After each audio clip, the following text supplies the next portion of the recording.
So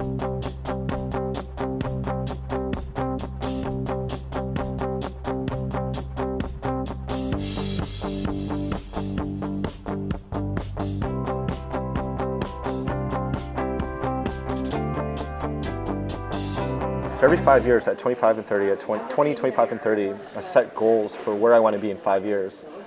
So I looked at my list from 25. One of them was to become a TED Fellow. One of them was to become on the Fast Company 100 list. One of them was to start a company. One of them was to quit smoking. Unfortunately, I caught up that bad habit when I was in college. One of them was to run a half marathon.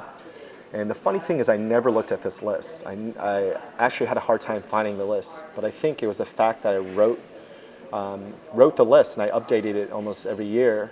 And I think it was kind of in my subconscious, and a lot of those things just happen. So the TED Fellow, it's a long story, but I'll give a really short one, is I applied to become a TED Fellow every year from 25 until I was, you guys probably guess I'm 30 now. So every year from 25 to 29, I applied to become a TED Fellow. And I just had the goal that I wanted to become a fellow, and I applied every single year. And the year that I applied with Skillshare, so every year I didn't really work on anything. By this point, I've submitted 4 applications, and I finally got in. And I think it just showed you how powerful goal setting is, and being relentlessly focused on making those things happen. The backstory around that is I always wanted to go to TED. And when I was researching how you can attend, I found that it was invite only, and it was like $6,000 at the time. And so the only way I could go to TED was to become a fellow.